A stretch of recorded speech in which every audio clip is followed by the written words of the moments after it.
ஓவராலாக கொடுக்கணும், பூஜ்ஜியம் கொடுக்கணும். பூஜ்ஜியம்னு சொல்லி ஒரு பக்கம் சொல்கிறாங்க. சொன்ன பேட்டிலேயே தான் நீங்கள் அடுத்த வருஷம் நீங்கள் பார்த்தீங்கன்னா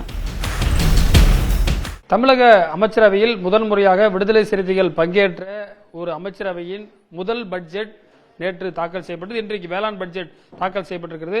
சமூக நீதித்துறைக்கு எந்த அளவுக்கு நிதி ஒதுக்கப்பட்டிருக்கிறது, இந்த பட்ஜெட் எப்படி ஆளும் கூட்டணியில் இருக்கக்கூடிய விடுதலை சிறுத்தைகள் எப்படி பார்க்கிறது என்பது குறித்து அமைச்சர் வன்னியரசுடன் கேட்கலாம். சார் வணக்கம். இப்போ நீங்கள் பங்கேற்றிருக்கீங்க, ரெகுலராக நீங்கள் உள்ள அசம்பிளியில் இருக்கிற நடவடிக்கைகளை நாங்கள் பார்க்குறோம்.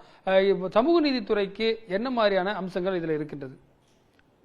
நேற்றுக்கே எங்களுடைய தலைவர் எழுச்சி தமிழர் அவர்கள் இந்த பட்ஜெட் குறித்து வரவேற்று அறிக்கை கொடுத்துருக்குறாங்க. அதில் குறிப்பாக சமூக நீதித்துறையில் நான் இதில் பொறுப்பெடுத்த பிறகு இந்த துறைக்கான என்னென்ன தேவைகள் அப்படிங்கிறத நான் கேட்டுருந்தேன். அதில் இந்த அம்பேத்கர் பேரிலான இந்த ஓவர்சீஸ் ஸ்காலர்ஷிப், வெளிநாட்டில் போய் படிக்கக்கூடிய மாணவர்களுக்கு போன முறை 213 பேருக்கு தான் அந்த ஸ்காலர்ஷிப் மூலமாக அனுப்பப்பட்டது. ஒரு மாணவருக்கு 36 லட்சம் ரூபா. நான் வந்ததுக்கு பிறகு கடந்த முறை 500 விண்ணப்பங்கள் வந்த மாணவர்கள்ட்ட 213 பேர் தான் அனுப்ப முடியுது. அதுக்கு 84 கோடி ரூபா கடந்த அரசு ஒதுக்கியது. இப்போ கூடுதலாக நாங்கள் ஒதுக்கணும் அப்படின்னு நாங்கள் தொடர்ந்து அதை வலியுறுத்திட்டு வந்தோம், அதை கேட்டுக்கிட்டு இருக்கிறோம். அதில் ரொம்ப முக்கியமாக இந்த முறை 362 பேர் எலிஜிபிள் ஆகிருக்கிறாங்க. அப்போ 362 பேரை அனுப்பணும்னா 131 கோடி ரூபா அதை நீங்கள் அதுக்கு நிதி ஒதுக்கணும். இதை நாங்கள் கேட்டு இந்த ஆண்டே அடுத்த ஆண்டு அனுப்பலாம், அடுத்த ஆண்டு அது ஒதுக்கலாம்னு சொல்லும்போது இல்லை இந்த ஆண்டே எங்களுக்கு வேணும் அப்படின்னு சொல்லி கேட்டு துறை சார்பாக செயலாளர் எல்லாருமே அதில் உட்காந்து பேசி, நிதி அமைச்சர், நிதி செயலாளர், மாண்புமிகு முதல்வர் அவர்கள் எல்லார்ட்டையும் உட்காந்து பேசி இந்த முறை எந்த ஆண்டும் இல்லாத அளவுக்கு 362 பேர் இந்த ஆண்டு நாங்கள் அனுப்பியிருக்கிறோம். அது இந்த பட்ஜெட்டில் இருக்குது. ரொம்ப முக்கியமான பட்ஜெட்டில் இன்றைக்கி மாணவர்கள், ஒரு மாணவர் போகிறது அப்படிங்கிறது ஒரு தலைமுறை போகுதுன்னு அர்த்தம். அதை நாங்கள் பண்ணியிருக்கோம். அதே போல் மண்ணின் மகள் அப்படிங்கிற திட்டத்தின் அடிப்படையில் அவர்களுக்கு வாழ்வாதாரத்தை நிலைநிறுத்தக்கூடிய வகையில் நிலம் நாம் ஒதுக்கீடு செய்வதற்கு அதுக்கு 20 கோடி ரூபா ஒதுக்கீடு பண்ணியிருக்கிறாங்க.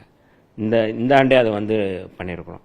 அதே போல் அயோத்திதாச பண்டிதர் வாழ்விட மேம்பாட்டு திட்டத்திற்கு 280 கோடி ரூபா கடந்த முறை இருந்தது, இந்த முறை 300 கோடி ரூபா. சமூக நீதித்துறையில் நாங்கள் என்னென்ன வேணும் அப்படிங்கிறத கேட்டது எல்லாமே கூடுதலாக ஒதுக்கீடு செஞ்சுருக்கிறாங்க. அதற்கு முதலில் என்னுடைய நன்றியை முதலமைச்சர் அவர்களுக்கு நான் தெரிவிக்க கடமைப்பட்டிருக்கேன். இவ்வளோ சொன்னால் கூட முதலமைச்சர் இந்த பட்ஜெட்டை முன்னாள் துணை முதலமைச்சர் தற்போது எதிர்க்கட்சி தலைவர் உதயநிதி ஜீரோ பட்ஜெட், பூஜ்ஜியம் அப்படின்னு சொல்லிட்டு இதே தோணியில் எடப்பாடி பழனிசாமி அவர்களும் சொல்கிறார்கள். இதை நீங்கள் எப்படி பார்க்குறீங்க? இல்லை, அதாவது பூஜ்ஜியம்னு சொல்லி ஒரு பக்கம் சொல்கிறாங்க. சொன்ன பேட்டிலேயே தான் நீங்கள் அடுத்த வருஷம் நீங்கள் பார்த்தீங்கன்னா எங்களுடைய திட்டங்களை தான் ஸ்டிக்கர் ஓட்டுறாங்கன்னு சொல்கிறாங்க. அப்போ இதில் எது உண்மை? ஒன்றும் பூஜ்ஜியம்னா இதில் ஒன்றுமே இல்லைன்னு சொல்லணும். பூஜ்ஜியம்னா ஒன்றுமே இல்லைன்னா.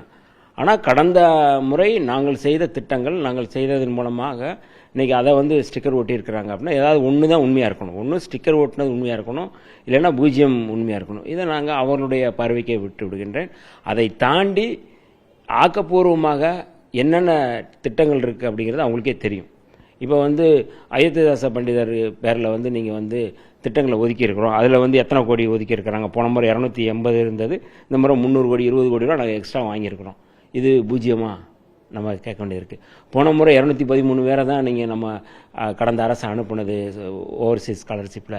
இந்த முறை நாங்கள் 362 பேர் அனுப்பியிருக்கிறோம். இது பூஜ்ஜியமா? இது நம்ம கேட்க வேண்டியிருக்கு. மற்றும் சீமான், நாம் தமிழர் கட்சியோட சீமான் என்ன சொல்றாரு, முதல் 3 மாசத்துலேயே கிட்டத்தட்ட 21,000 கோடி அளவுக்கு நீங்க கடனை வாங்கிருக்கீங்க. அப்ப நீங்க ஒரு தூய்மையான ஆட்சி நடத்துறேன்னு சொல்றீங்க.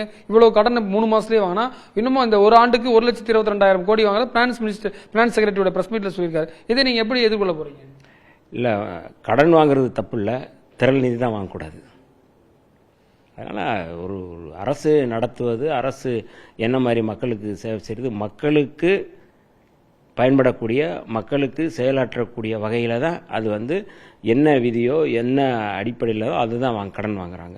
அதனால் கடன் வாங்குவது எந்த விதத்திலும் தவறில்லை, திரள் நிதி தான் வாங்கக்கூடாது. இப்போ நம்ம பேசிட்டு இருக்கிற தருணத்தில் ஒரு அதிமுக ஒரு தரப்பினர் வேலுமணி, KP அன்பழகன் போன்றவர்களும் பொதுச் செயலாளர் தமிழக வெற்றி கழகத்தையும் அமைச்சர் நீர்வளத்துறை அமைச்சர் ஆனந்தை சந்தித்திருக்கிறார்கள். இது என்ன மாதிரியான ஒரு போக்கை இங்க தலைமைச் செயலகத்தில் இது போன்ற மாற்று அணியை சேர்ந்தவர்கள் தொடர்ச்சியாக இது போன்று பார்க்கறதை எப்படி நீங்க பாக்குறீங்க?